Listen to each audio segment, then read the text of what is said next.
Okay, everyone, we are joined in the media center now by the driver of the #1 Star Nursery Chevrolet for Ganassi Racing, and Kurt Busch. I'm going to let you introduce the guy sitting beside of you. I'd love to introduce Craig Q, the owner of Star Nursery, and my first ever big-time sponsor that started all this madness back, I don't know, 22 years ago.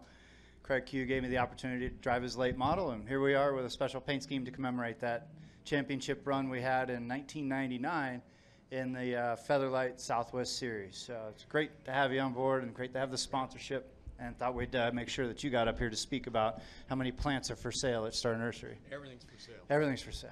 All right. Craig, just kind of talk about getting to know Kurt, how you guys got started in this whole deal, and how he ended up in your race car and it turned into kind of a lifetime friendship. I think Kurt was 14 years old when I first met him. A friend of ours, mutual friend Joey Mancari, introduced us.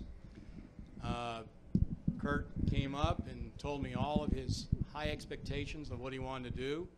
And after about a 20-minute speech I listened to, I gave him $100 out of my pocket. And 3 days later, he brought me a picture of his dwarf car with a Star Nursery logo on it, which I still have today. The next one, I think, was 2 years later. He jumped into a hobby class, and I sponsored that car. I think, how'd you do there?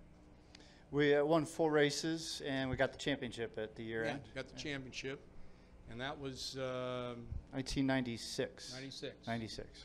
So in 97, I had an opportunity to jump into the Southwest Tour and ask Kurt to be my driver. Well, he had never been in a late model, ever. And I had to rent a car to break him in, and the very first time he was in that car, he won here at Las Vegas Motor Speedway. Pretty unbelievable. The local guys didn't like him, didn't like that at all, and I think the next race he went out, I think they destroyed the car. Yeah, I got turned sideways off turn 4, and the car is basically the same shape as a pretzel now after we got turned and wrecked off turn 4, and it's because we did too good in our first time out. We did very well the first time. And then the next year, I put him in a tour car. He did very, very well, won Rookie of the Year. Next year, he exceeded in everything he did, won five races? Six races and won the championship. And I think you all know the rest of the story. That was in 99. All right, we're going to open it up now for questions, and we have wireless microphones, so raise your hand if oh, Lee, right up here. Lee Spencer, RacingBoys.com.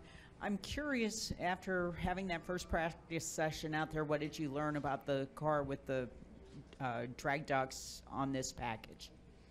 Yeah, as far as the new NASCAR package with the drag ducts and today's procedures for qualifying practice, I thought it'd be easier to hold it wide open all the way around with the draft. The cars are still able to go wide open by themselves, but we saw a few teams. Gibbs got out there and did a 4-car run. We tried at Ganassi to do a 2-car run. A few other teams did some runs where they were just trying to catch the air in front of them, and that's the game that's being played, is how well you can manage catching the right draft. And that's what we're going to try to do this evening in qualifying, is just try to catch the right amount of air, be able to hold it wide open, and see how things progress. But once we get into race practice tomorrow, that's when we'll see the Star Nursery special and its handling characteristics and what it can do in the draft, to be able to stay wide open, but to be able to do it comfortably. All right. Oh, right back at Woody. Woody came with MRN. Kurt, I wanted to get you to look ahead for a week, if you will, for Phoenix, with getting some of the horsepower back there, and after flip-flopping the start-finish line, how do you expect restarts to be there after what you've seen and what you know about the package now? Remember our first trip to Phoenix? We didn't have brakes at the end. And I radioed in, it didn't have brakes. He's like, well, just lift. Oh, well, that's a novel idea. Craig was my first spotter as well, and he helped me from the top of the grandstands with all his wisdom and Also, all that car owner passion. He taught me how to protect the race car. And at Phoenix, it was pretty wild. Turn 4, the exit, where you'd hold it wide open. As a kid, you don't even know where the corner exit is, and you're driving off into this distance holding it wide open. And Phoenix was really a challenge early on for me. And next week when we go there, I'm really looking forward to the package. We have all of our horsepower back, and we have full downforce.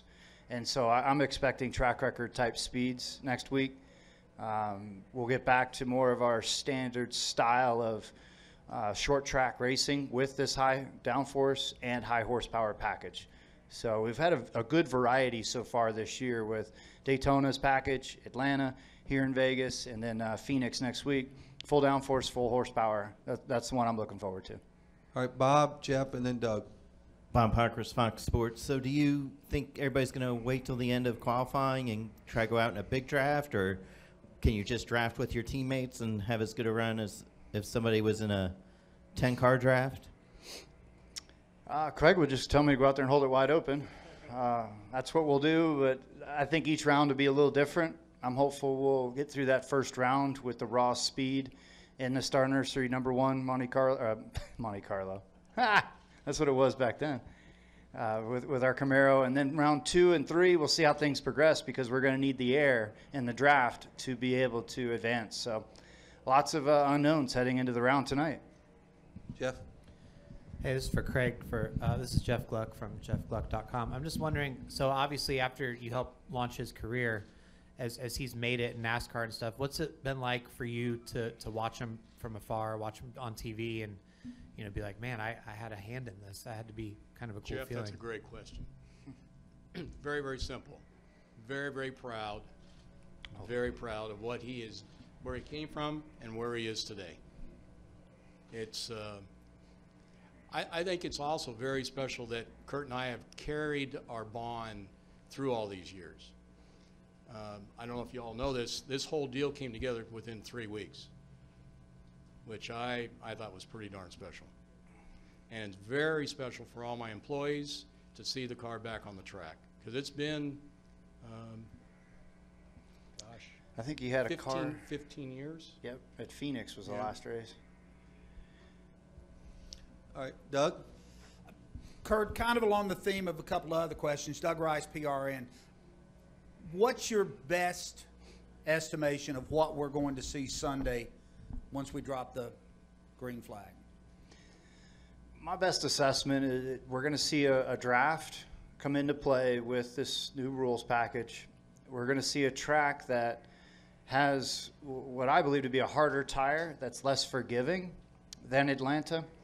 And there's going to be consequences when cars check up and come out of the gas because they found a bad batch of dirty air. I think the dirty air is going to be magnified this weekend versus what we saw at Atlanta. And from my best guess is, there's going to be cars that are set up for handling. There's going to be cars set up for raw speed. And I think the engineers right now are figuring out how long they can keep me out on a set of tires because the tires just aren't wearing out. Therefore, we need to spend less time on pit road, but then that puts the car in a vulnerable handling condition where you're going to be slip sliding around on tires that have multiple heat cycles. I think the level of anxiety is going to ratchet up this weekend versus what it was at Atlanta. Mark? Mark Harrell, PRN. First, for Craig, did you get this came together quick, did you get some kind of frequent flyer bonus or whatever, or discount since you've been, since the first $100 check all the way up through? Yes. Yes. We. Craig doesn't do this often. I know. I wanted to put him on the spot. Thanks, Kurt. This is my 651st one of these. My first. We have stayed very, very close together. I had a really firm belief when I brought Kurt into, I guess, my stable. I felt it was my opportunity to take him to the next level. I had a really, really strong gut feeling where he was going to go from day one when I watched him. And it was my responsibility to nurture that relationship, teach him everything I could, prepare him for the next level. And I can tell you honestly, when Jack Roush called him in I guess it was the end of '99. He didn't want to go. He said, "I'm not ready." I said, "You are ready. It's time to move on." Yeah, the wildest thing was running your late model in September of 1999, along with my legend car.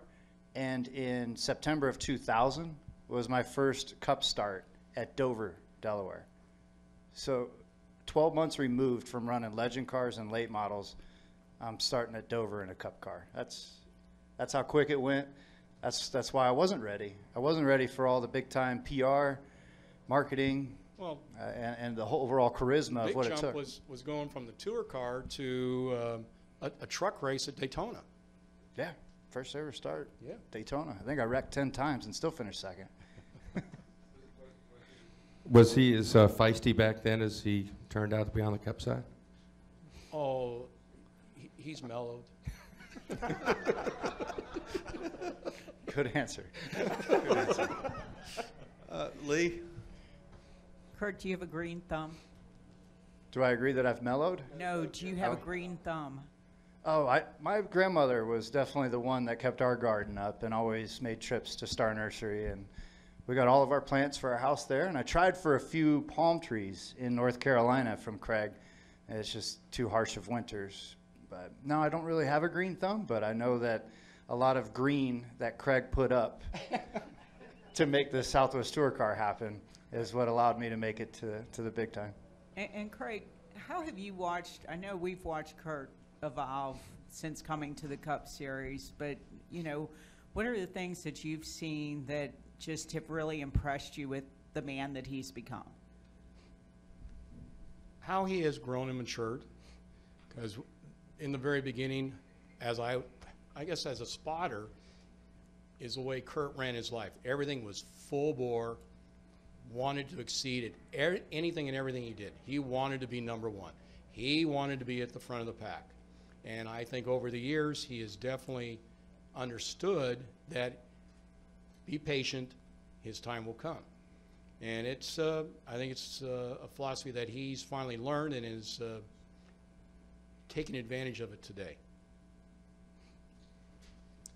All right, well, thank you guys both for coming in, and I can even say from 20 years, it's been a lot of fun watching it, having been around for all of it. This has been great. The whole Star Nursery paint scheme, the fans, the way they've embraced it this weekend. There's a generation that hasn't seen this car on the track before. And a fan came up last night at the dirt track at the Star Nursery 100 and said, you know, I wish there was more drivers that would do a throwback paint scheme to the retro scheme that helped them make it to the big time. And so this could be a trend that we start with drivers from different hometowns, different parts of the country. But it really was special to have the car hit the track today. I had those goosebumps of Craig's with me, and I got to make sure I'm pretty straight today because he's up there spotting for me. So thank you, everybody. Thank you.